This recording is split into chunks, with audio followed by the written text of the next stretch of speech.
Praise the lord. యేసుక్రీస్తు నామముపేట మీ అందరికీ శుభములు. చిన్న ప్రార్థన చేసుకొని దేవుడి యొక్క వాక్యం విందాం. పరిశుద్ధుడైన దేవ, ప్రియ పరలోక తండ్రి, మీ బంగారు పాదములకు స్తోత్రం నాయన.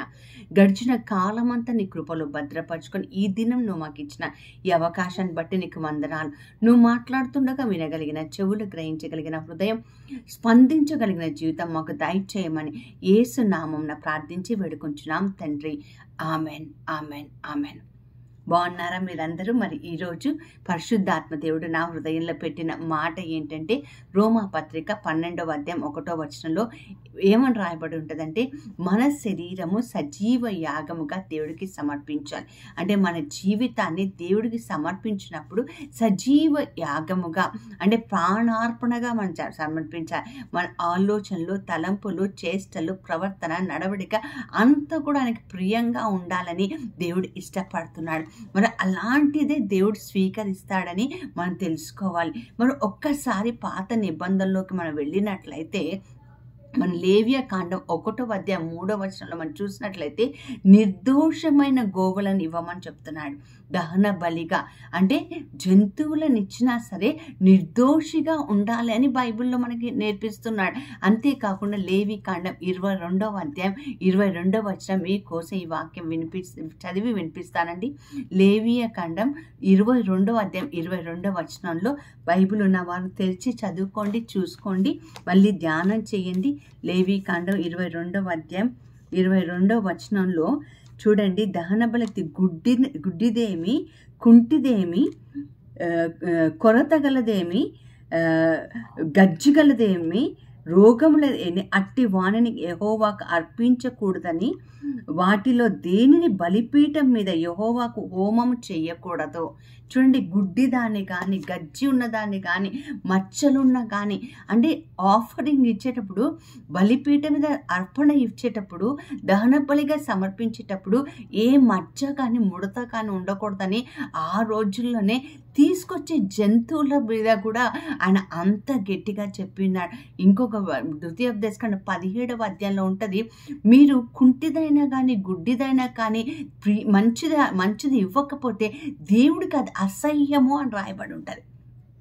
చూసారా, జంతువులు ఒక్కొక్కసారి మచ్చలతో ఉంటాయి, ఏమన్నా ఉంటాయి, కానీ అవి చూసి జాగ్రత్తగా దేవుడికి సమర్పించాలని పాత నిబంధనలో రాయబడింది.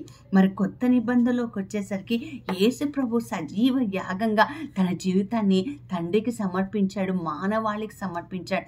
మరి సమర్పించినప్పుడు ఆయనలో ఏదైనా మచ్చ ఉందా, ఏదైనా పాపం ఉందా, లేదా ఏదైనా క్షమించలేని తనం ఉందా, కోపం, పగ, ద్వేషాలు ఉన్నాయా? ఆయన సజీవ యాగంగా తన జీవితాన్ని, శరీరాన్ని, ఆత్మను, వ్యక్తిత్వాన్ని, సమస్త వ్యక్తిత్వాన్ని తండ్రి దేవుడికి సమర్పించాడండి. మరి ఈరోజు నువ్వు నేను వాక్యం వింటున్నావు కదా, ప్రభు చెప్తున్నాడు, నీ జీవితాన్ని సజీవ యాగంగా సమర్పించు.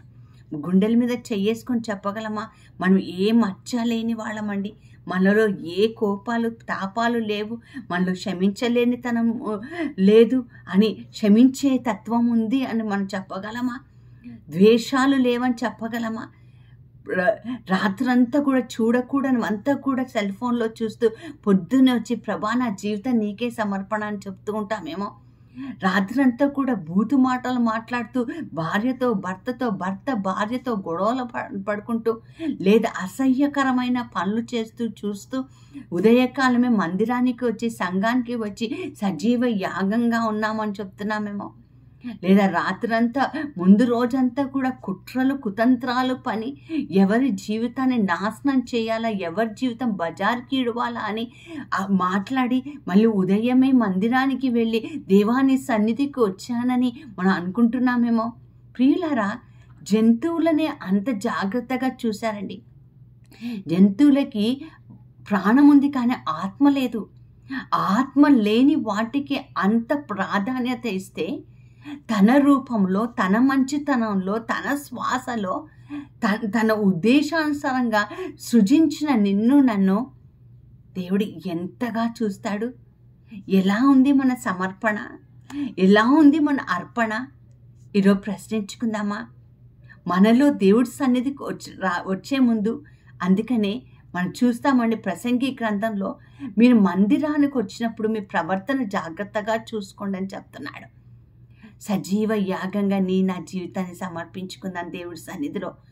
మాటలో, చూపుల్లో, ప్రవర్తనలో, నడవడికలో మన జీవితం ఎలా ఉందో, ఈ శరీరాన్ని మోహానికి ఇచ్చి, లేదా వ్యభిచారానికి ఇచ్చేసి, లేదా ద్వేషానికి ఇచ్చేసి, లేదా తిండిబోతుగా మారిపోయి ఈరోజు మన దేవుడి సన్నిధిలోకి రాలేని పరిస్థితిలో ఉన్నామేమో. వచ్చినా సరే మన జీవితాన్ని అంగీకారంగా లేదేమో. ఒక్కసారి ప్రశ్నించుకుందాం, ఒక్కసారి ప్రార్థన చేసుకుందాం.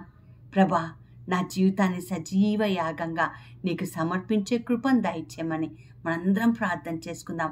ఒక్కవేళ మన జీవిత విధానం దేవుడికి ప్రియంగా లేకపోతే ఆయన సన్నిధిలో మోకరించి ఈరోజు, ప్రభా, నా జీవితాన్ని నేను ఎలా మార్చుకోవాలో నాకు నేర్పించు ప్రభా అని చెప్పి ప్రార్థన చేసుకుందాం.